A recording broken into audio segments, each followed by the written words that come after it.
na guia, Deus que me alumia. Catequese no seu rádio tem o patrocínio de RF Lucas Construtora, construindo uma vida melhor com soluções construtivas e inovadoras. Luz na frente, paz na guia, Deus que me alumia.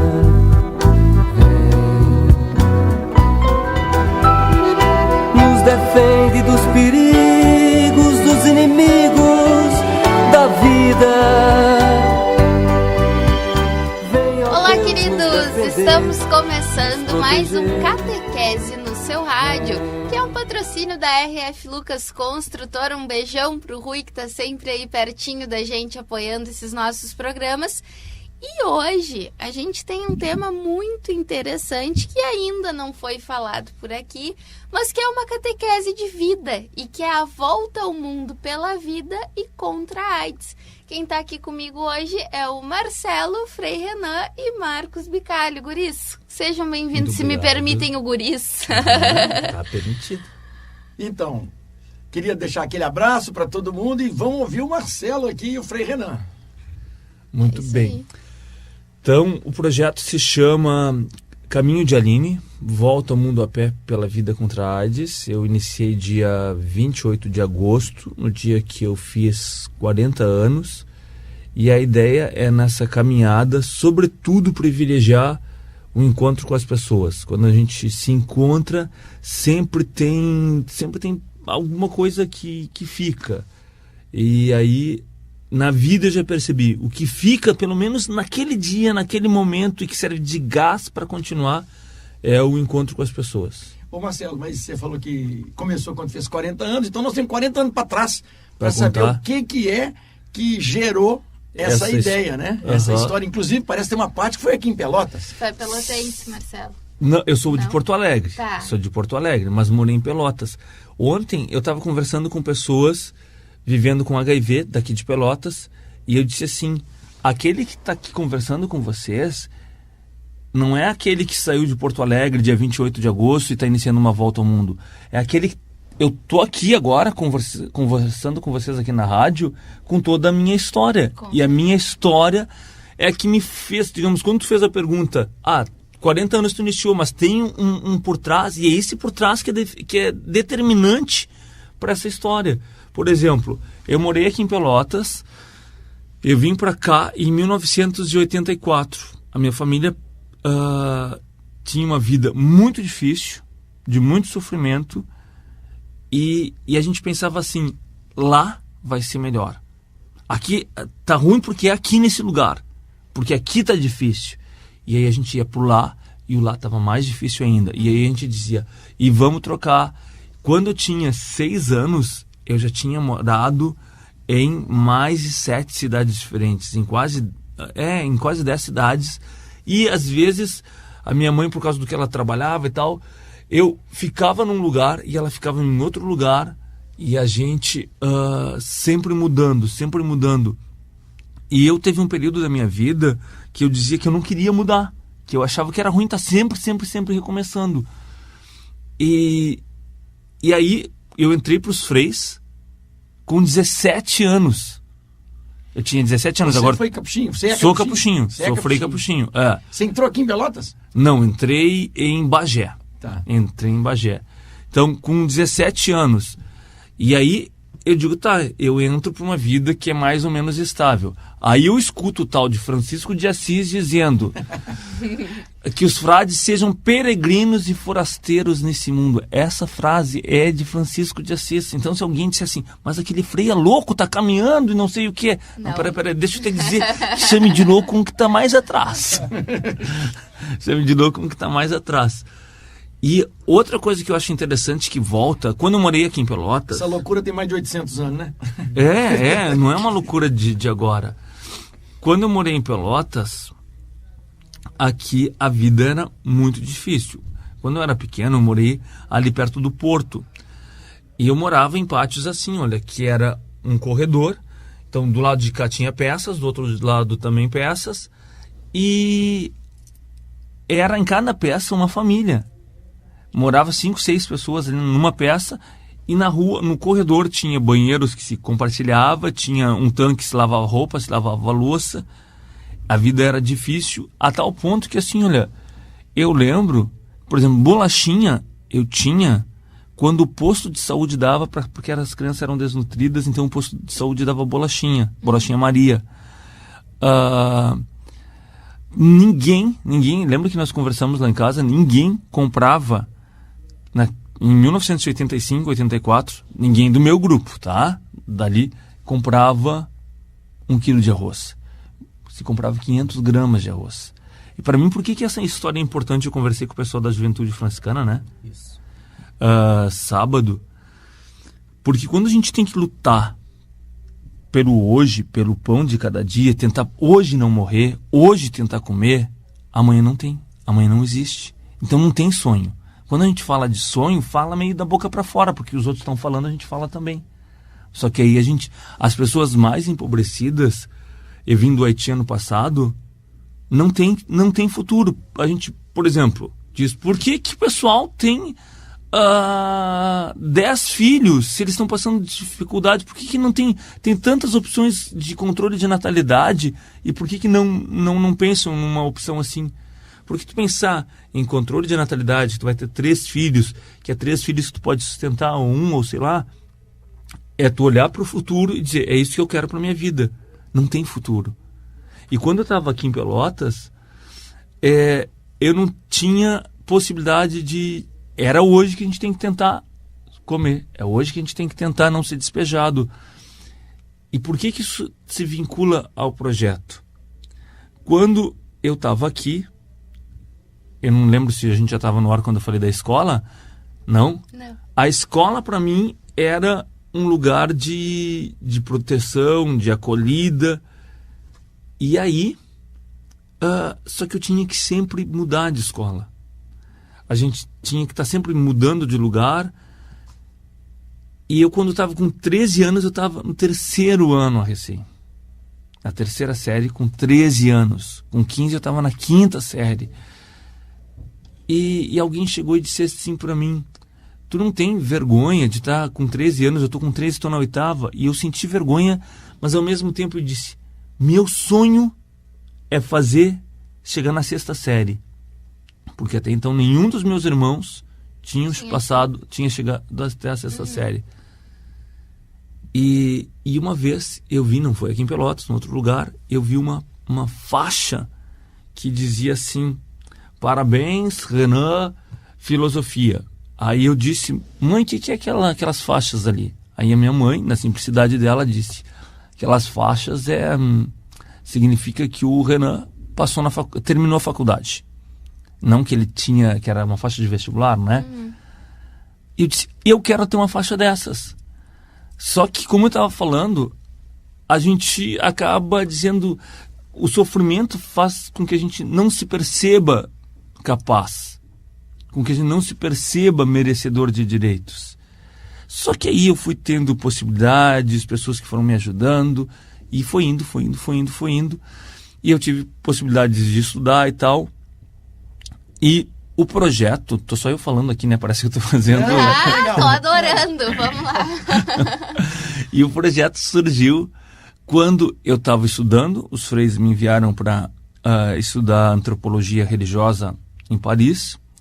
E aí eu tô numa pilha de livros, eu tinha que ler muito durante a semana, em torno de 300 a 500 páginas. Meio, sabe quando a gente está assim, achando que tudo tá uma porcaria?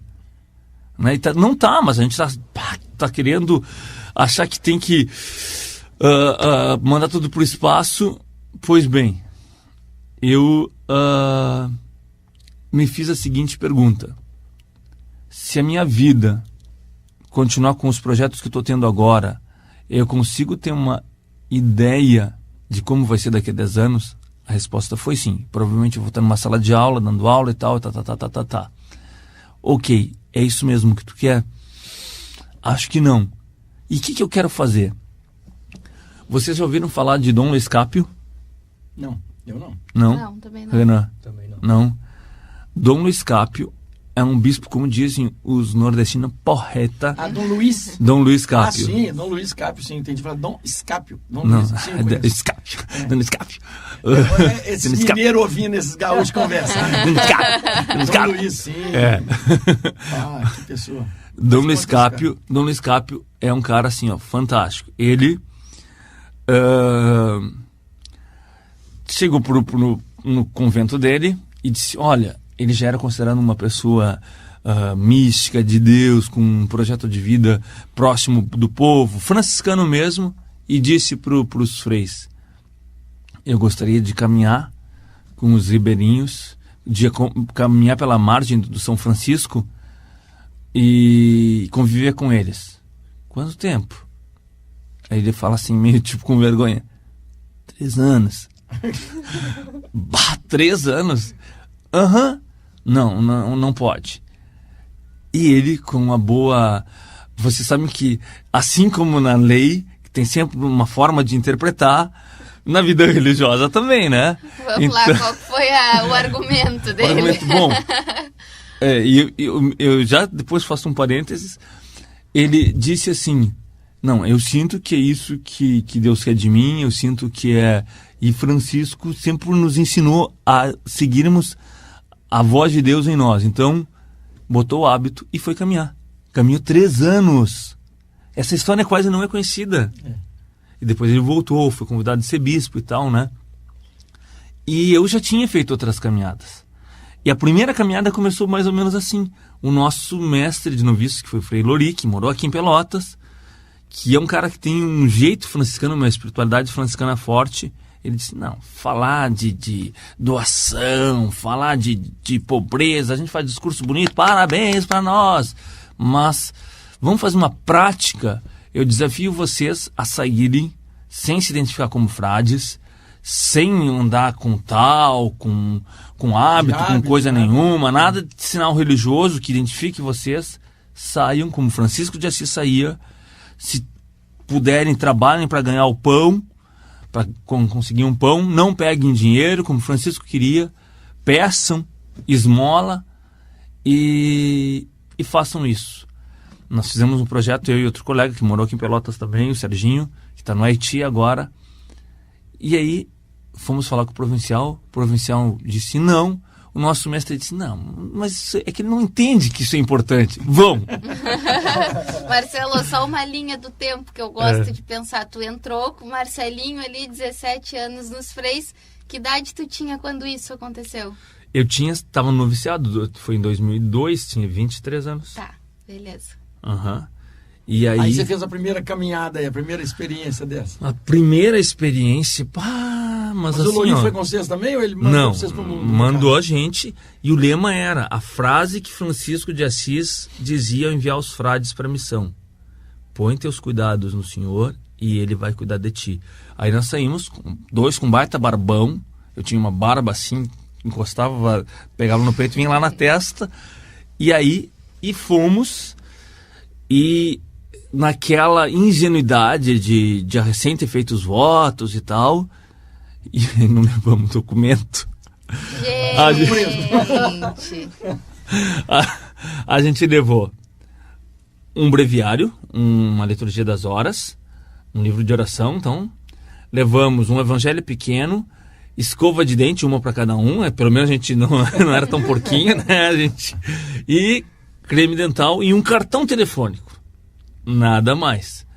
E foi uma experiência bem legal. Uma das coisas que a gente mais gostou foi quando nós estávamos num lugar chamado Tijuquinhas. E vocês saíram de onde? Saíram da casa Porto Alegre. Saímos de Porto Alegre. Não, de Porto Alegre. Saímos de Porto Alegre, da minha casa, da casa da minha família. E o rumo era o quê? Santuário da Santa Paulina, lá em Vígulo, Nova Trento.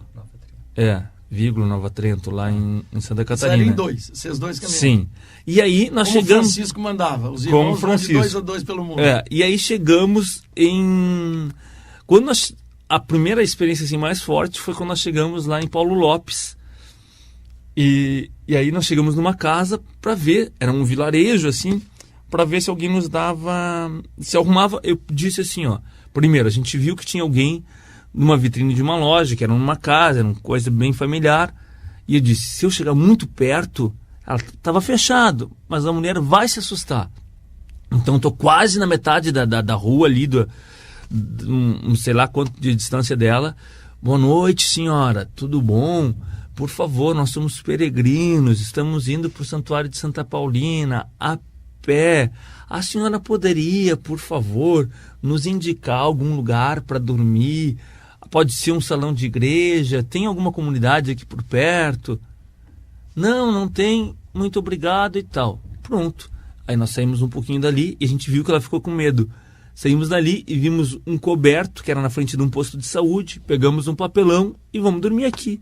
Meu colega logo em seguida dorme e dali a pouco eu vejo passar um carro da polícia, vejo pela luz. Gente. E eu disse, esse carro é para nós.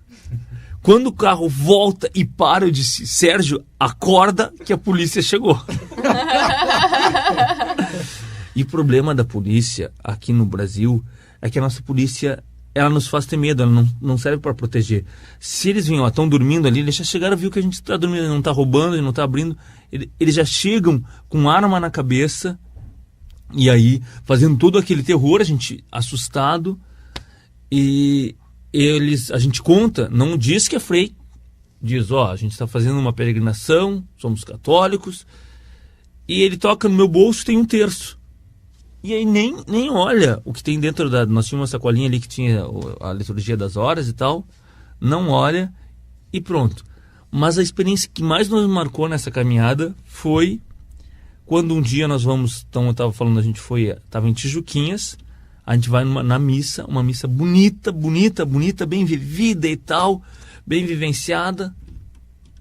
A gente sai da missa e vai na casa do paroquial pedir pouso.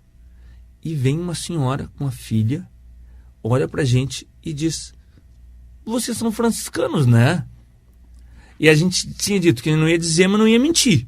Sim. Sim, somos, mas como é que a senhora sabe? Não, dá pra ver. Por que dava pra ver? Vocês são pobres. Tá, mas pobres ela encontra todo dia. E aí aquilo nos deu uma alegria imensa. A gente disse, tá, se a gente não ganhar pouso, nós já ganhamos a nossa noite. Não ganhamos pouso. O padre ficou com medo, não deu atenção e nós saímos a caminhar. Caminhamos a noite toda. Essa foi uma coisa muito forte daquela primeira caminhada. Que legal, que experiência bacana. E aí? Aí depois dessa caminhada, aí você foi para Haiti, foi para Paris, e agora chega aqui de volta para fazer um novo projeto.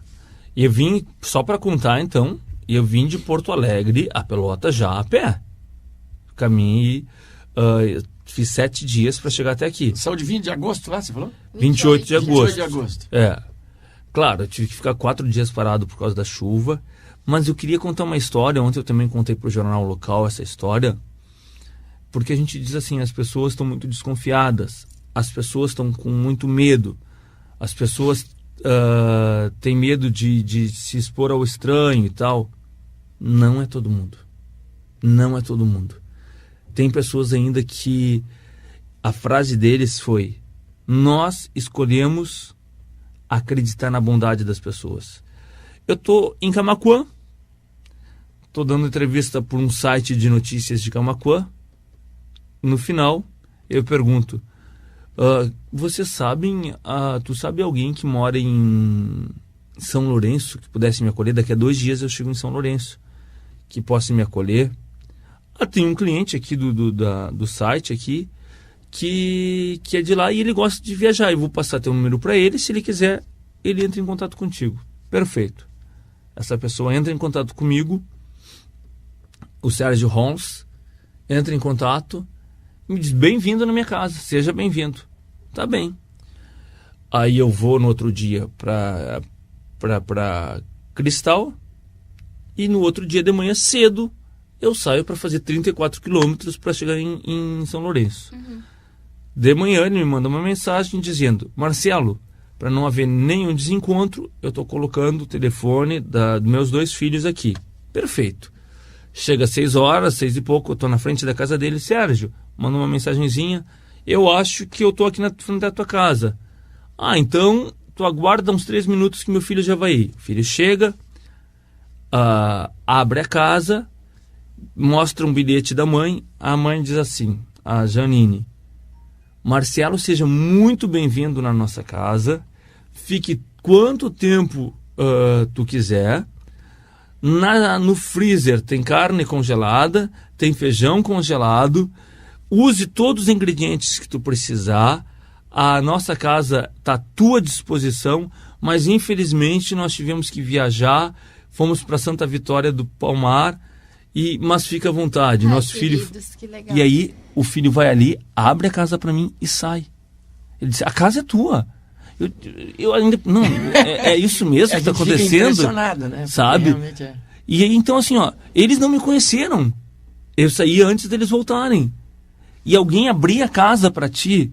Então assim, minha gente, vocês que estão escutando a gente, ainda existe pessoas que acreditam na bondade dos outros, que acreditam que o outro não está ali para me ferir, que o outro não está ali para me machucar, que o outro não é o que vem para me roubar. Não, tem gente que acredita na bondade dos outros. Eu mandei uma mensagem para ela no outro dia agradecendo e elas me responderam: nós decidimos confiar na bondade do ser humano. Ah, que mensagem bacana, hein? Nossa, isso sim é catequese no seu rádio. Ô Marcelo, agora, como o programa é curtinho, dá só uma dica assim. E aí, qual que é o itinerário? Para onde você pretende ir? Tá, então a ideia é caminhar por 10 anos. São 10 anos de caminhada, passar por 90 países dos 5 continentes, aproximadamente uns 8 mil a 9 mil quilômetros de caminhada. Só que os 90 mil quilômetros, as pessoas dizem: meu Deus, 10 anos, 90 mil quilômetros. Se fazem com caminhar até Capão do Leão. Petit a petit, quer dizer, passo a passo, né? Então, semana que vem, essa semana... O principal é conversar com as pessoas, conhecer as pessoas, né? Fazer uma experiência, não é andar por andar, né? A gente estava conversando sobre a tua visão de se aproximar dos vulneráveis. Eu acho que isso vale a pena dar uma comentada. Sabe que quando o caminho se chama Caminho de Aline, não Caminho de Marcelo, mas Caminho de Aline, porque lembra a minha irmã que faleceu em decorrência do HIV com 28 anos. As pessoas, todos nós somos vulneráveis ao HIV, qualquer pessoa pode ser infectada, e aí está uma vulnerabilidade. A outra vulnerabilidade eu percebi quando fui amadurecendo a ideia de fazer essa caminhada, que ao estar caminhando eu estou também totalmente vulnerável, e de alguma forma eu crio comunhão com os vulneráveis da história, com os vulneráveis do nosso tempo, com os vulneráveis da imigração, que estão imigrando, que estão saindo dos seus países, com os vulneráveis da fome, com os vulneráveis do preconceito e assim por diante. Acho que tem essa conotação. Mas com relação ao trajeto, então, eu era para ter iniciado hoje, e aí estava essa previsão de chuva e tal, né? Que me permitiu vir aqui. E aí, a ideia essa semana é ir para Bagé. E ir para Bagé pelo interior, ou seja, pela estrada velha. Vou a Capão do Leão e vou fazendo por dentro. Então, assim, olha, se alguém puder, isso é uma forma de ajudar. Se alguém quiser me ajudar, eu coloco aqui meu número de WhatsApp, de telefone, que é 5198 508 6678. 5198 6678. 5198 508 6678. Ótimo. E aí, assim, olha, eu vou estar, por exemplo, no primeiro dia eu já tenho pouso, eu vou estar lá perto da... Como é que é o nome do lugar? Não sei o que, de baixo, Pedras Altas de Baixo, Passo de Baixo, mas agora que não... Perto mas que também ninguém conhece, da Estância Santo Antônio. Isso, assim, primeiro você vai até Capão do Leão, e depois já é no outro dia. Não, é nesse primeiro dia, que é na região ali de Capão do Leão, do interior. No interior. E depois eu vou indo em direção ali Cerrito, Tupi Silveira, Pedras Altas, Trigolândia, Bagé. Então temos que arranjar pouso em todos esses lugares. Então se conseguirem contato, pessoas que conheçam pessoas nessa região, quiserem entrar, conheçam por favor a página no Facebook Caminho de Aline. Legal. A hora que tu chegar em Cerrito, lá perto, lá tem uma paróquia nossa, Pedro Osório e Cerrito. E um frei, uma outra congregação, que veio esse ano para cá, Frei Emerson. Tá. Uma pessoa super do bem. Pode procurar ele por lá na igreja, que vai tranquilamente te dar umas questões lá, vai te dar pouso e tal. Procura o Frei Emerson lá em Pedro Osório e Cerrito, que acho que e vai te apresentar muita gente boa. Eu vou pedir que vocês também falem, deem um alô para ele, porque vou é mais fácil ele entrar saber. Em contato nos seus telefones aí. Tá bom, tá. Beleza? Muito obrigado. Bom, grande Marcelo, é o seguinte, mas aí depois de Bagé, onde que você vai sair do Brasil? Só pra gente saber. Pro Uruguai. Vou pro Uruguai. Vai pro Uruguai. De Bagé, eu entro pro Uruguai. Já tem uma conversa. Aí internacionalizou a pé desta caminhada. Volta ao mundo a pé. Então aí começa um pouquinho do mundo. E só pra gente entender, e o provincial disse o quê? O provincial disse assim, olha, o conselho provincial todo conversamos, e aí um dos membros do conselho é o Frei Lori. E aí eu disse assim, aqui nessa mesa está um dos culpados desse projeto.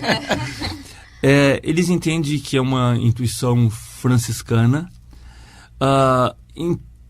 Infelizmente, como instituição, não se pode dizer assim, olha, a instituição vai assumir como um projeto.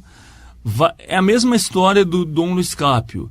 Alguns frades vão dizer, estamos contigo, apoiamos, mas como instituição dizer, é um projeto da instituição, não tem como.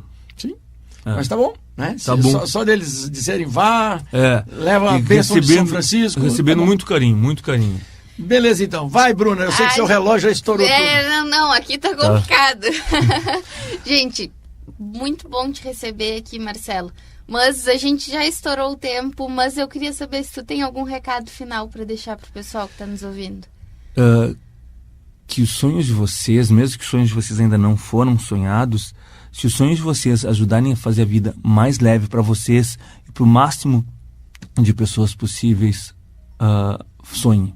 Se esse sonho ajudar a fazer a vida mais leve, sonhem, lutem, caminhem, que vale a pena. Um beijo para vocês. É isso aí, então, gente, muito obrigada por nos acompanharem aqui no Catequese no seu rádio. Espero que vocês tenham curtido bastante. E a conversa, sim, teve muito detalhe, teve muita coisa, mas vocês podem acessar no arquidiocesedepelotas.org, no ícone ali do Catequese no seu rádio, que tem todos os programas, inclusive esse que a gente esteve conversando aqui com o Marcelo. Pessoal, muito obrigada pela companhia. A gente se encontra na semana que vem. Até mais. Luz na frente, paz na guia, Deus que me alumia. Seja um missionário da evangelização. Participe do Clube do Ouvinte. Um oferecimento RF Lucas Construtora. Construindo uma vida melhor com soluções construtivas e inovadoras. Luz na frente, paz na guia, Deus que me alumia.